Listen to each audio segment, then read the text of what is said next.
What is this place? Somewhere long forgotten by everyone. It used to be a grand building. Now it's nothing more than a pile of rubble. No one comes here anymore, nor does anyone care about what once happened here. Although, this place does have something to do with the story I'm about to tell you. It was before I became a harbinger, and before Linny and the others joined the House of the Hearth. Due to certain events, I first killed Clervie and then her mother. And this is where it all happened. You were the one that killed Clervie? Patience now. Allow me to explain Clervie's side of the story first. I'll start from the beginning. Clervie was 6 years old when she was brought by her mother, Crucibina, to live in the House of the Hearth. From the outside, it seemed like a fairy tale. A thriving family made up of kind adults and friendly children. Crucibina was the knave at that time, and the House of the Hearth was under her control. She was Clervie's mother by blood, but she was also the mother to all the children in the house. Clervie was happy here, for a time. But she quickly realized that being part of this family wasn't a fairy tale at all. It was a kind of purgatory. Purgatory? Exactly. The House of the Hearth takes in war orphans from all over Teyvat.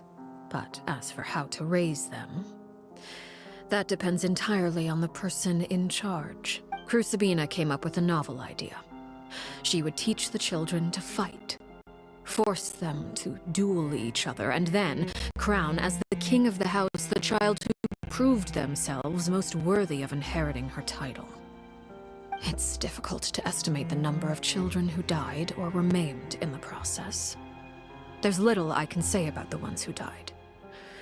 The ones that emerged with permanent injuries, on the other hand, well, they still served a purpose. They would be handed over to the doctor to be experimented on, or sent away on dangerous missions. Nothing more than tools to be used and then discarded. So those were the experiments Clervie was talking about. But what actually happened to her? You said that Clervie was Crucibina's daughter, so if Clervie tried to convince her to stop what she was doing, Crucibina probably would have listened, right? Despite being Clervie's mother, Crucibina cared little for her daughter. She forced Clervie to join the House of the Hearth only as a means to demonstrate her own impartiality as a mother, to prove that she treated all her children equally. Clervie did try to convince her mother to change her ways, but it was to no avail. After her efforts failed, the only other option was to rise up and try to fight back. Unfortunately, the other children had already been thoroughly indoctrinated into the illusion of happiness Crucibina had created. Of course, there was one exception. Someone Clervie's age who knew the truth about the House of the Hearth. Her name was Peruere. Wait, the friend that Clervie mentioned? Friend, huh? I suppose we can call her that for now. Clervie was a cheerful and passionate person with a tenacious spirit. Peruere, on the other hand, was rather cold-blooded. Her cold-blooded nature allowed her to see through Crucibina's facade.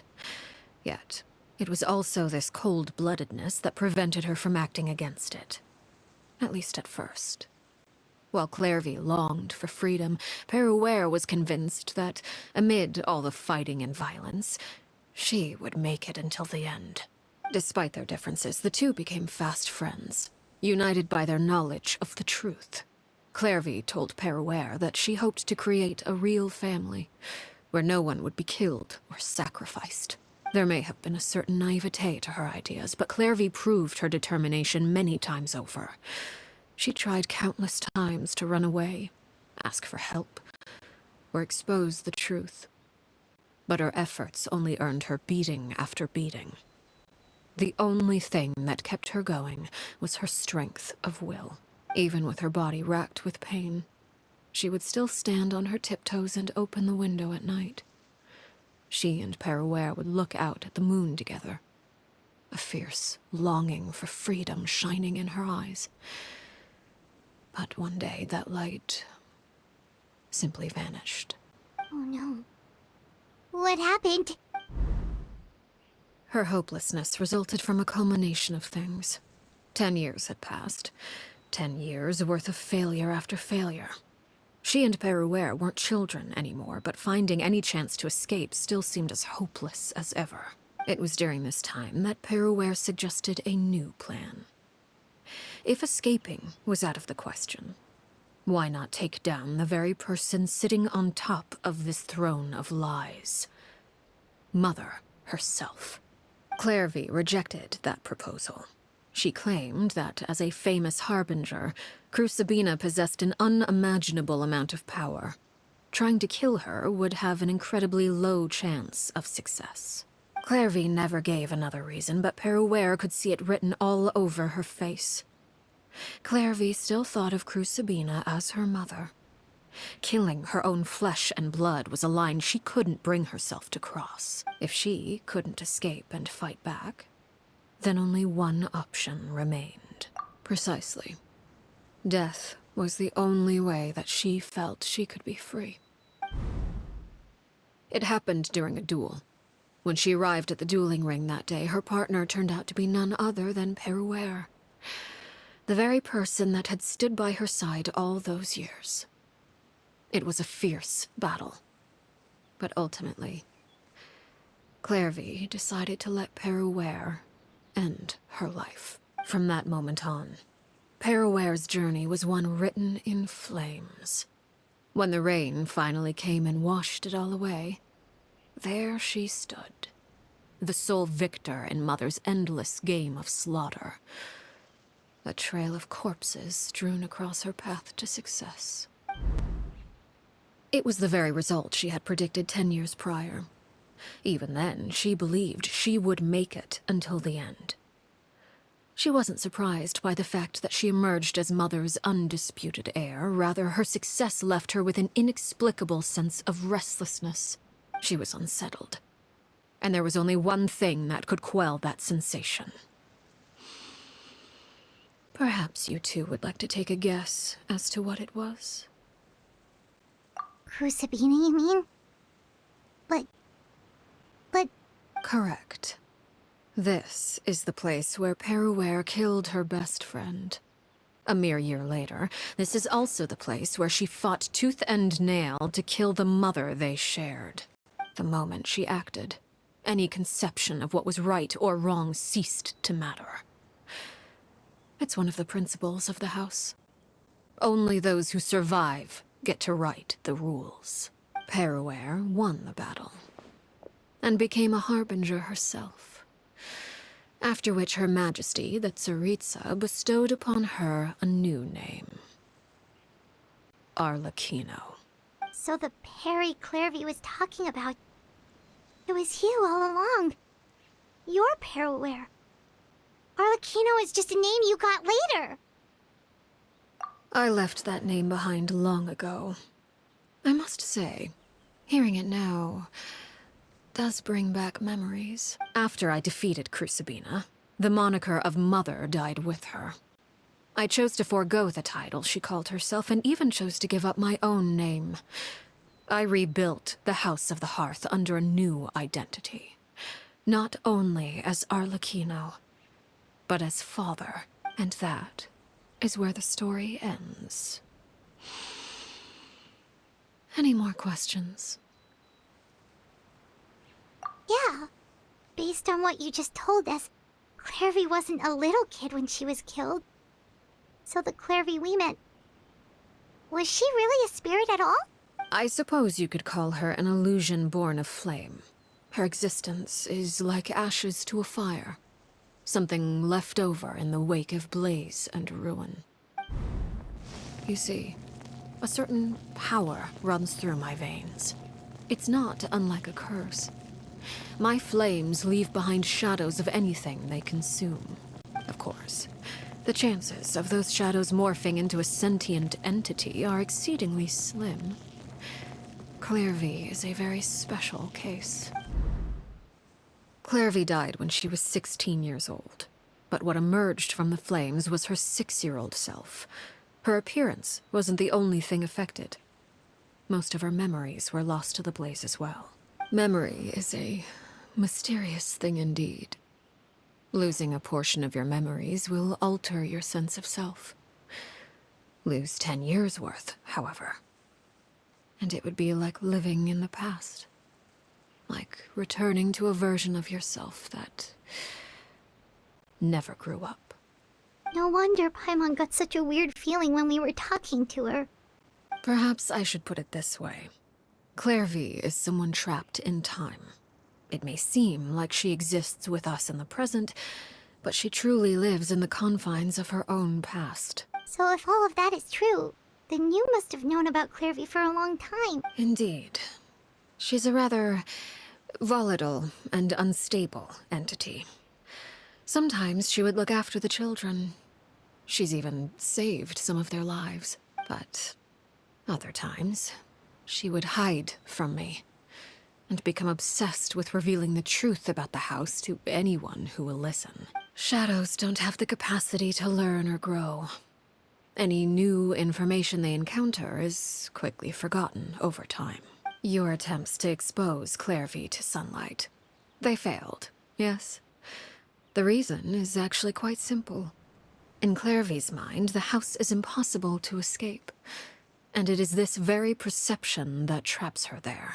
But no matter. All I have to do is kill her again, and all will be resolved. I don't anticipate so much as a single speck of ash will be left behind this time. Wait! Paimon can understand why you might want her gone, but isn't there another way? So what if she's trapped in her 6-year-old self? She's still your friend! At least talk to her first! It's too late for that. She broke the rules, and now she must be punished. That goes for Filial and Nentoy as well. She's had quite the effect on them. I hope you understand. The difference between Crucibina and myself lies in our formulation of the rules, not our policy for enforcing them. Upholding the rules without question is a trait we both share, because that is how a household should be run. Is this really what you want to do? Whatever could you mean? Don't you want to say a proper goodbye at least? Whether as a killer or as a father, there are two things that must be avoided at all costs: anger and sorrow. Anger makes you impulsive. Sorrow causes you to waver. Well, it appears it's about time to proceed. Before we arrived, I told some of my well-behaved children to bring our troublemakers here by nightfall.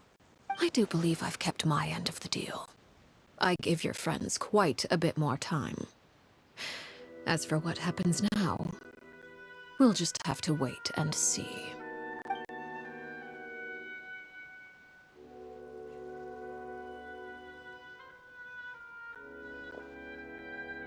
Here they are, Father. Oh, you gonna execute him? Seeing something like that would actually be a first for me. Lenny! I'm sorry. I heard about how you helped buy us more time, but I still failed. I couldn't find a way to fulfill her wish. Huh? Are you... Perry? Indeed, it's been a while, Clervie. Perry! Shh, stay right there. I'm sorry to postpone our reunion, but first I believe certain scores need settling.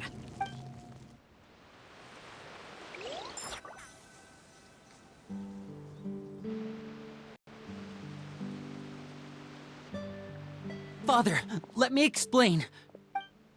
Out of my way. Father! You chose to conceal a threat to the house, and for that, you must be punished. Overall, however, I suppose your wrongdoing is hardly the most egregious of the bunch, so I'll deal with your punishments later. As for right now, the more pressing concerns are the traitors among us. By traitors? Do you mean us? Father, let me explain. We didn't mean to. Fultz, why don't you share what you heard? Yes, Father.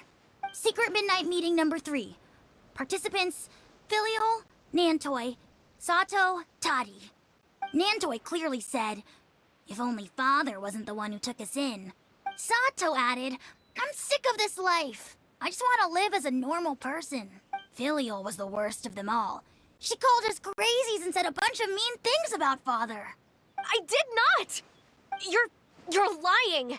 Fultz is trying to frame us. It's not like I'm the only one who heard those things. After that, you and Toddy and a bunch of other people started talking about Clervie. You were using all those things Clervie brought up as an excuse to question Father. We're birds locked in a cage. The only way out is to destroy it. That's what you said, wasn't it? You little. You just want me gone, don't you? What did I ever do to you, huh? And you, Sheplo, have you forgotten who stood by your sickbed, watched over you, and changed your dressings? Come on, let's hear it then.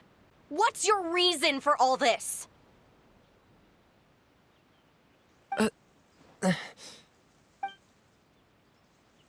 You're wrong, Filial. We don't want you to die. You're our family. Liar. You wouldn't be doing this if that were the case. So why? Why have you backed us into a corner? We all live in the House of the Hearth. You know the type of work we do, Filial. A single betrayal can cost dozens of us our lives. It's not like it's never happened before. That kind of thing is hard to forget. That's why the House of the Hearth cannot tolerate any form of betrayal. Ever since we came to Poisson, you've had 7 secret meetings. A lot of the things you talked about really crossed the line. You've been spying on us for half a month? Wait a second. Now that I think about it, the move to Poisson was just a way to make it easier to spy on us, wasn't it? Because we were all in one place. You've had this planned all along. Filial, Nantoi, I'm sorry. I owe you both my life. I owe Clervie too. If it weren't for all your help after I got poisoned, I wouldn't be standing here today.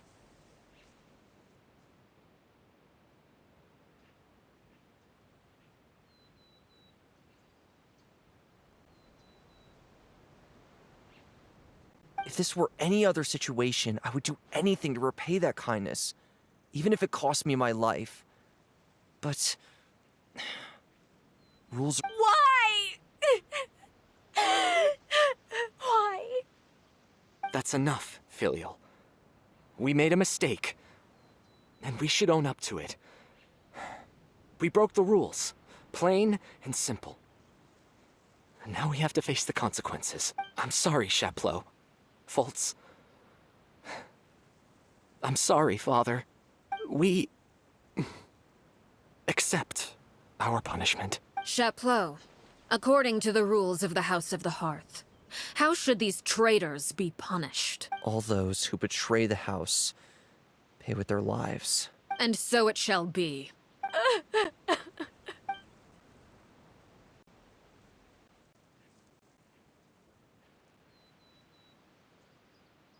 Father, please wait! Something you want to say, Linny? Please reconsider, Father.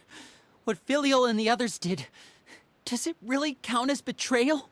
We all come from broken families. From the very first day we joined the House of the Hearth, we wanted nothing more than to make it a real home. But the truth is, none of us know what a real home should look like. I'm not saying I have all the answers. All I know is this. Killing Filial and the others may uphold the rules, but doing so will only bring us further away from being a real family than we've ever been. So please, Father, please, reconsider. I agree with Linny. Father, please. Linny, you... I also agree with Linny. An order once given cannot be rescinded. However, given the extent of your determination, I suppose we shall have to go about this a different way. Draw your weapons and face me. Our weapons? Father, are you referring to a duel? Precisely. The rules of the house will not be altered. Traitors must be punished. However, resolving disputes with a duel is also one of our rules, one that also applies to me. Demonstrate a sufficient showing of strength, and I shall offer a concession. Wait. Beat Father in a duel? Impossible. Father is way too strong, even for Lenny.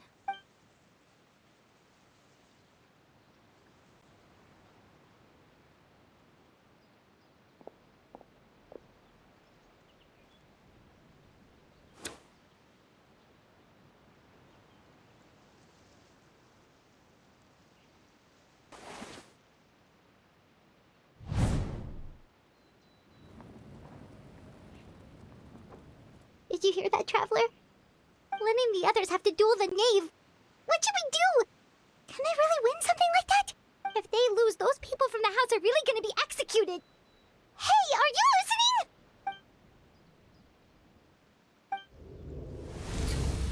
Don't you want to say a proper goodbye at least? Anger makes you impulsive. Sorrow causes you to waver.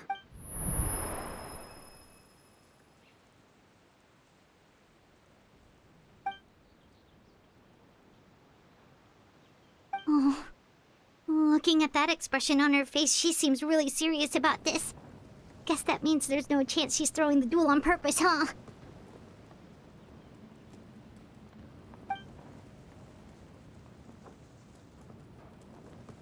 When guests are around, families are often on their best behavior. And any disputes are less likely to escalate. When the time comes, make the choice that you deem most appropriate in the situation, and lend your help to the House of the Hearth. What's wrong, Traveler? Hey, where are you going? Traveler?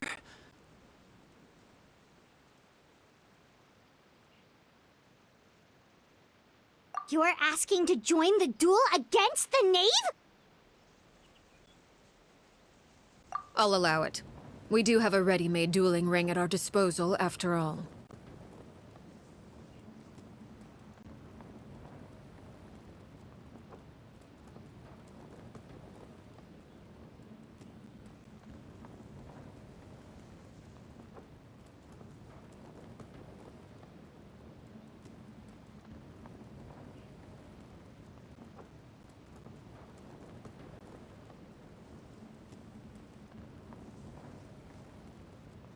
All I would advise is this.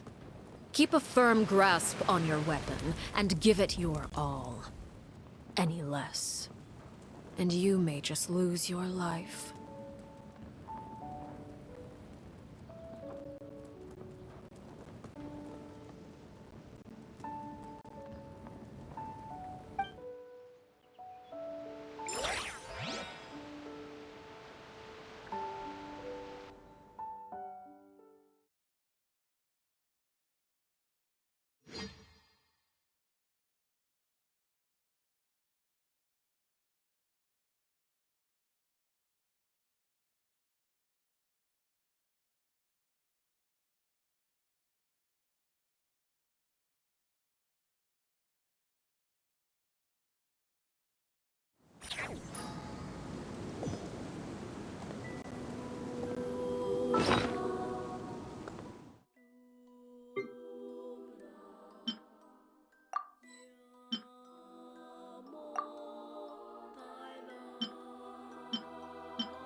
Close your eyes.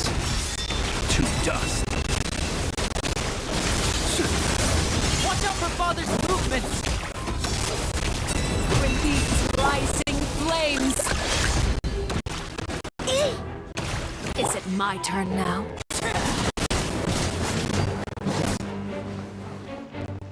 Laid bare. Rush attack! Hang in there. With the fall of darkness, destruction shall rise. The countdown has begun. I'm going in! Have a taste of purgatory.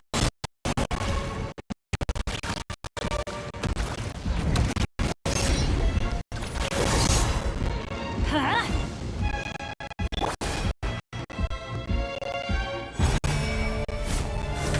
Observe. I really have to draw my blade. Then...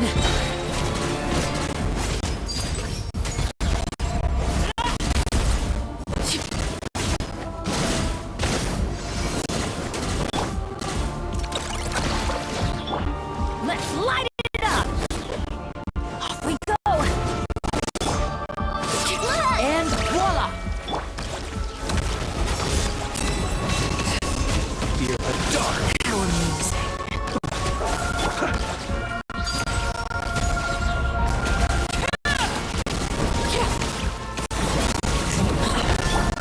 Teamwork is dreamwork!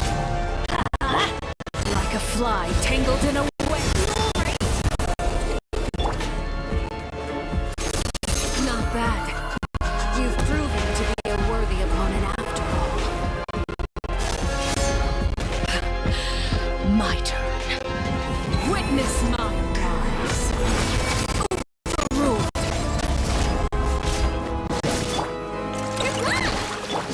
Beast. Look out! Not bad. You've proven to be a worthy opponent after all.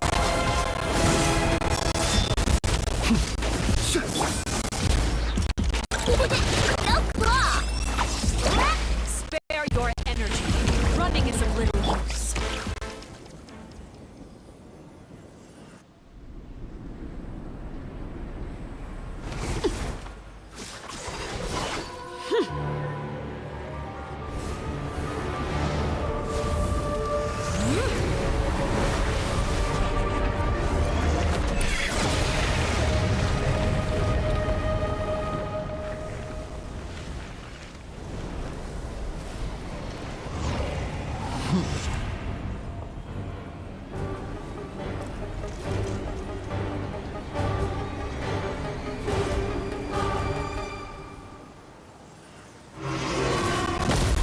Cut. Let's light it up! Away.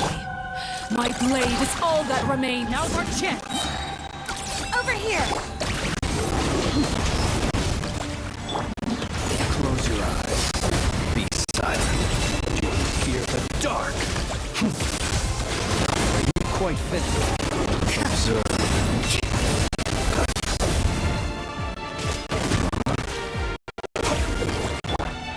Laid bare.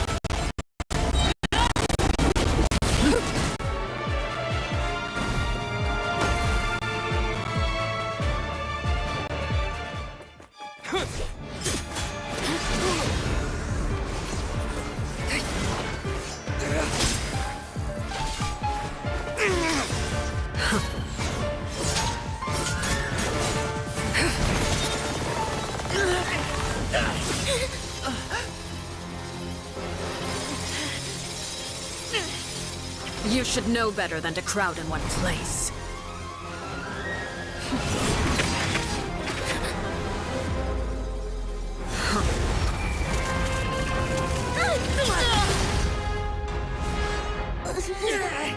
Oh, I know.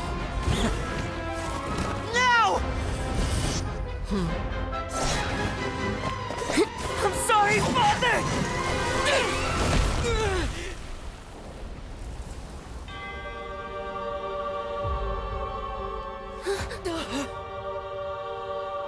Sorry for what? This pitiful excuse for an attack?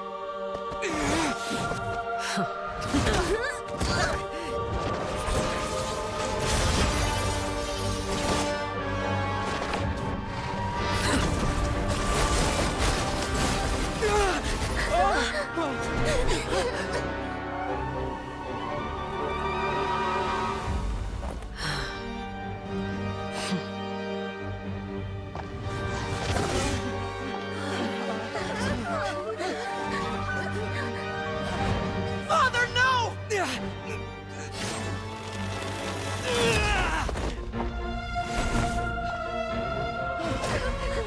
Made it out, did you? You're stronger than I expected.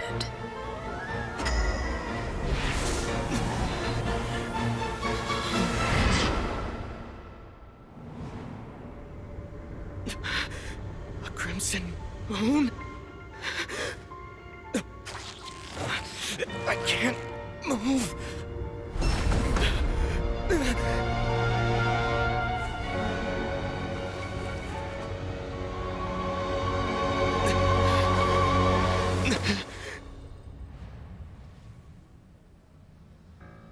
Still, not strong enough to beat me.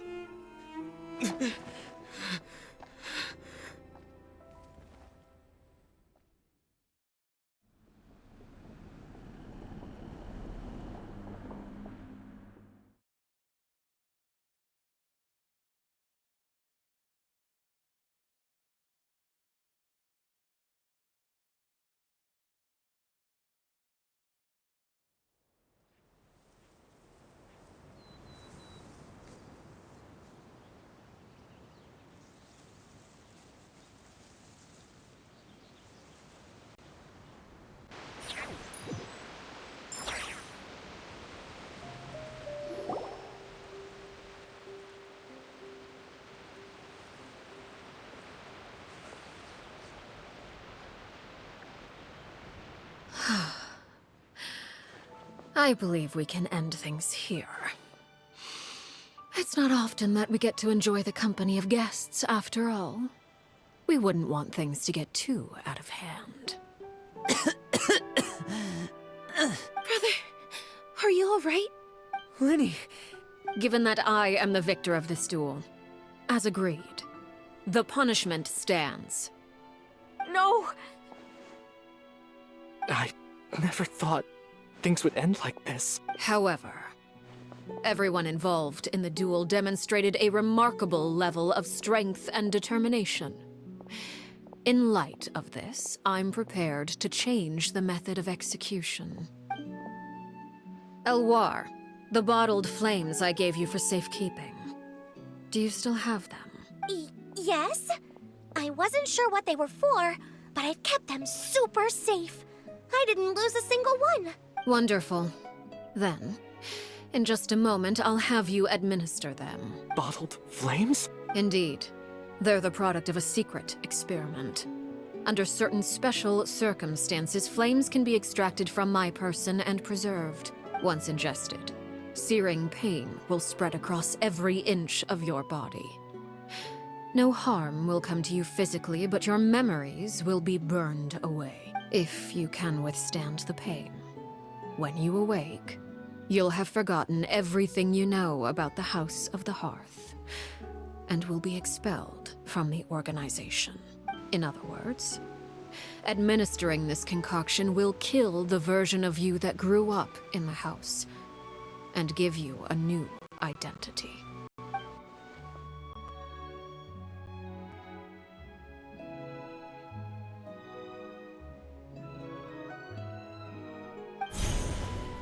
Memory is a mysterious thing indeed. Losing a portion of your memories will alter your sense of self.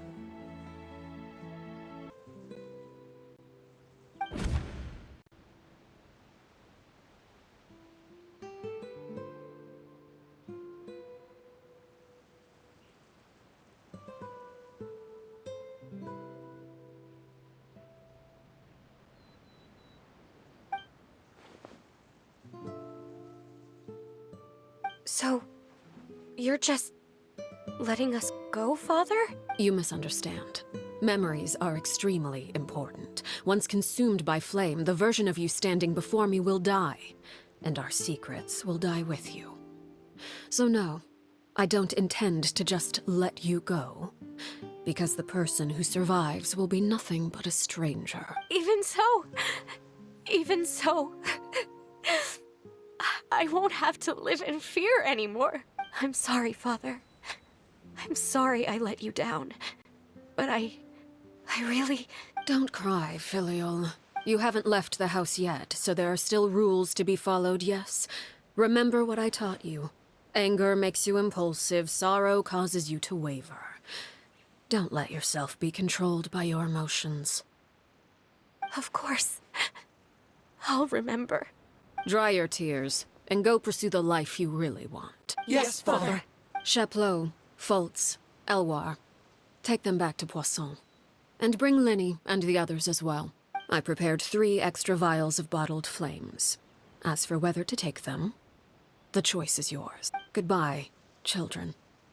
The next time we meet, I will no longer be your father. Thank you for all you've done for the house. I hope you have bright futures ahead of you.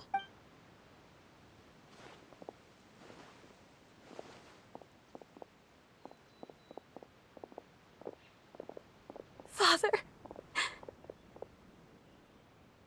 Let's go.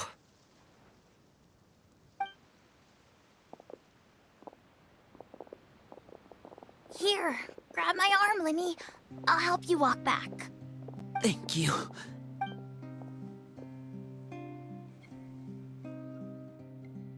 Clervie.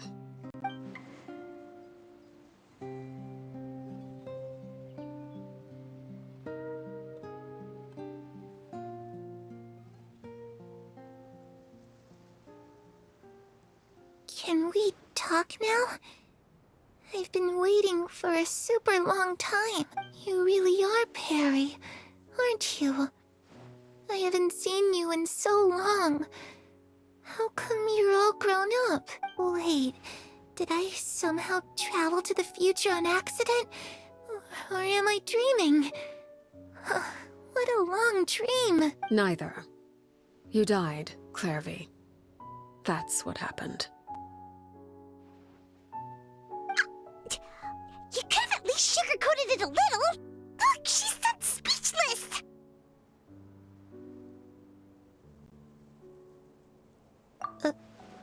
Oh. Okay then. Huh? That's it? You accepted it just like that? Yep. If that's what Perry says happened, then I believe her. Perry wouldn't lie to me. Plus, I don't really need to know why I'm like this. I'm more curious about what happens in the future. If you're a harbinger now, Perry, that means Mother is gone, isn't she? Can you tell me about it? I want to know what happened to her. And to me. You never stopped trying to defy fate. At first, no one believed you. You could only vent your frustrations to the moon. In fact, you often sought comfort in the night sky. You wanted to see the aurora, so one night we promised each other we would go to Snezhnaya to see it together. Later on, you tried to run away, but you were brought back each time. Mother spared your life, but it wasn't out of kindness. Instead, she decided to make an example of you by slowly torturing you over time. That way, the other children would know what happens to traitors. Still, you never gave up. Mother hoped that through ruthless duel after ruthless duel, she would be able to crown an ultimate victor among the children she raised. But you called on everyone to unite, to fight to a draw in order to reduce casualties. Your efforts may have only delayed the inevitable, but still. You gave them hope. You tried everything you could think of, but every attempt ended in failure. Still, you never turned your sword on Crucibina, and you never turned it on me. On that gloomy day, you told me, for the last 16 years of my life, I've done everything I can to fight for freedom. But now, I realize that the only freedom I truly possess is the freedom to choose to die. I never imagined I would say something like that. I must have been feeling really worn down, but somehow, I still think I understand. According to Mother's plan, only one of us was going to make it until the end. And I always hoped that person would be you. If I could do it all over again, I still don't think I would make a different choice. Even when I first met you, I knew you'd be able to do what I couldn't. Is that so? Even now, I'm not sure I truly understand what kind of freedom you were trying to pursue. But as the head of the House of the Hearth, and as the children's father, I've tried to give them the most basic of freedoms. The freedom to choose their own fate. It's something I discussed with the Iudex of Fontaine. The children who want to leave the house will have their memories wiped clean of all secrets pertaining to the organization. In return, they will be allowed to live a normal life in Fontaine without being prosecuted for their past. Of course, I won't simply hand freedom to them on a silver platter. They have to fight for it and prove themselves worthy of it. Only freedom that is earned has true value. That's more than enough. That's exactly the kind of life I was fighting for. You know, Perry, I think you're a pretty amazing king, and a really great father, too. I'm really happy that you're the one who took over the house. I guess I do have one regret, though. I still haven't seen the outside world. Well, it just so happens that our dear guests over here have been to many nations and traveled to countless places. Perhaps they would be willing to tell you what the outside world is like. Really? Of course! We've traveled all over the place. We've got so many stories, we could probably talk your ears off for 3 days straight!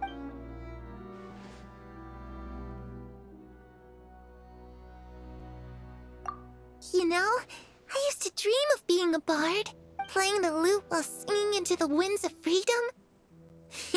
Even if there was no one there to listen, I would have continued to sing no matter what. Ah, that's where Mora comes from. I never knew that before. If I had some Mora, I would buy 3 new dresses. One for me, one for Perry, and one for Mother. It's just too bad Perry doesn't like wearing dresses. And Mother, well, she probably wouldn't accept something like that either. I guess I'd just have to keep them all for me then. I could wear a different one every day. Those yokai you mentioned, what do they look like? I once saw a drawing of this one guy with horns on his head and a super scary face. Are there any yokai like that? Oh, sounds like you're talking about an Oni. Yep, we've met one, and let Paimon tell you, they're not nearly as scary as they look.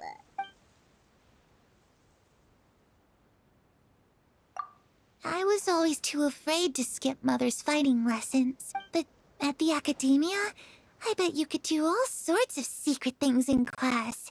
Things that have nothing to do with studying. I'm just kidding. Being able to study whatever you want without having to fear for your life actually sounds pretty great.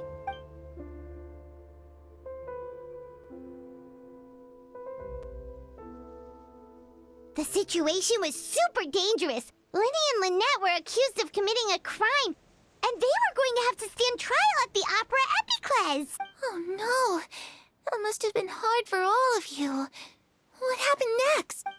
Don't worry, we were able to turn the situation around super quickly. All thanks to Detective Paimon, of course. How'd you do that? Come on, tell me. Ahem. Okay, so it was like this.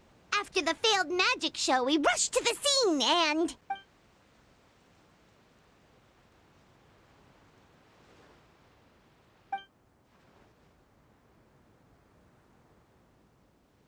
Shadows don't have the capacity to learn or grow. Any new information they encounter is quickly forgotten over time.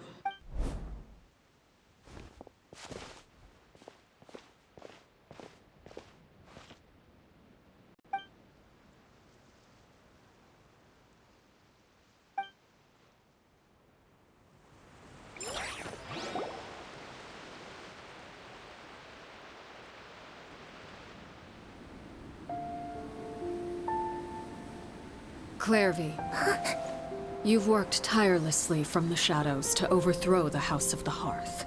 Now, by my authority as the Knave, I shall announce how this matter ends. You are hereby expelled from the House of the Hearth. You are no longer tied to this place, nor are you bound by its rules. You're saying that I can finally leave? I get to experience the outside world as well? Oh, I almost forgot. There's no getting older for me. Still, seeing who you grew up to be makes me really happy, Parallel. Take care of yourself. Goodbye. May we meet again someday.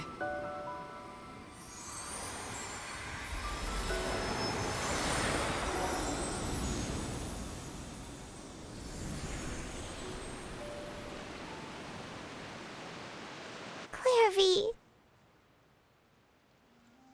She left so soon. Paimon didn't even get to finish her story. I also have certain sentiments left unsaid. I wanted to tell her that the aurora I saw in Snezhnaya was just as beautiful as the ones in the pictures. But a shadow's memories reset at dawn. Had we delayed any longer, we wouldn't have had the time to say goodbye. Whatever regrets may linger, let them be lost to the coming of a new day. Father? It's Linny! Hey, Linny!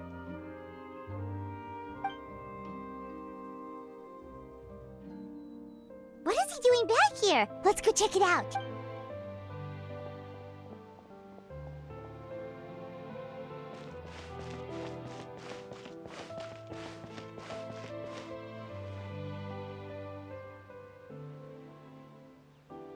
Father, the bottled flames have been administered. Filial and the others have left the house. And you? What have you decided? Thank you for giving us that choice, Father. But we never wanted to leave the house. It's the only home we've ever known. Lynette and Fremine feel the same way. They're recuperating back at the Hotel Bouffe d'été. But I decided to come back and tell you where we stood. I'm sure you're well aware of the expectations I have for you. I want you to follow in my footsteps and become the next king of the house. Yet you seem to have different ideas, I must admit. I'm rather surprised by your decision to stay. There's nothing wrong with choosing to live a quiet life. Leading this organization is a heavy responsibility, one not so easily carried by someone forced onto the throne. I just never understood what you saw in me. What made you believe I was deserving of that throne? You're brave, talented, and, most importantly, you cherish your family. You would do anything to protect them, even if it costs you your life.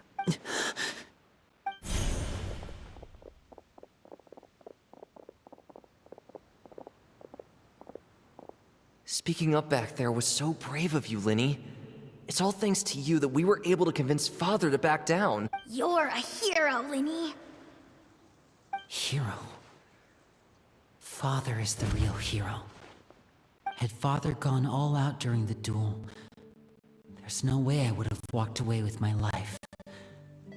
She must have had it all planned from the beginning, from the very moment she suggested a duel. I'm not deserving of that title. I'm not strong enough or smart enough. You're wrong. In my opinion, all you need to be deserving of the throne is conviction and the necessary strength to act on it. We may have different ideas of what it means to be a family, but you can hardly be said to lack conviction. What you truly lack is strength. For someone of your talent, though, that's something that will come with time. Even without that strength, you still chose to face me in a duel, even though the odds were stacked against you. That capacity to honor your convictions is what I truly see in you. Father. No one knows what the future holds, what tragedy or triumph may be in store. Being at the head of this organization requires the strength of will to face whatever comes. Caution will only hold you back. If reaching a certain standard were required to go after what you want, I would never have succeeded in killing my predecessor. Back then, there was still a considerable gap between our abilities. Strength may decide the ultimate victor, but those who let a lack of strength dictate their decisions or undermine their convictions will never be worthy of the throne. I understand, Father. Thank you. Children must grow up to surpass their parents. Only then can a family continue to flourish. The road ahead is not an easy one, so I'll ask you one last time. Are you certain you want to stay? You've done so much for me, Father, and that kindness must be repaid. Plus, with Project Stuja at hand, there are many dangers ahead, and I, for one, don't intend to back down. Protecting my family at all costs. That's my conviction. Then you're welcome to stay. As for Project Stuja, you need not be too concerned. If those cowardly businessmen and heartless dignitaries try to take us down, I'm prepared to teach them a lesson. Having members who longed for the light was our organization's last weakness. With those members no longer among our ranks, the House of the Hearth is like a spider hiding in the shadows. We need only wait for our prey to come to us. At present, our imperative is to use their plan to our advantage. In doing so, a crimson moon shall rise amid the frigid blizzards of winter. No demonstration of loyalty shall go unrewarded, and no sacrifice shall be in vain. As for the two of you, whether we meet again as friend or foe, I'll remember the camaraderie we shared in this moment. No matter how arduous the journey ahead, I hope we both reach our desired destination.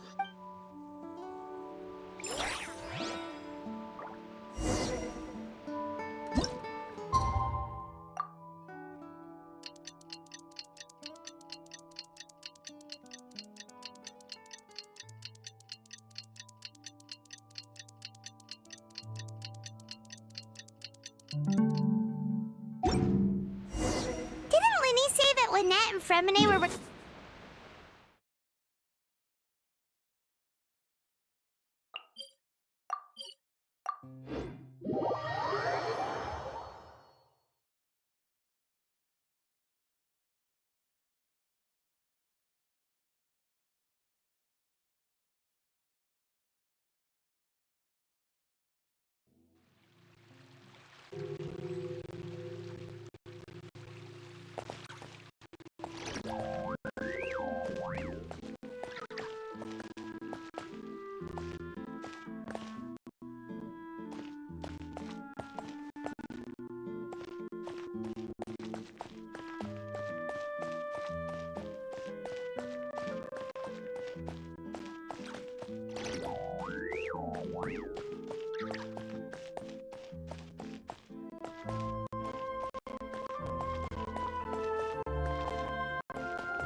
Lynette?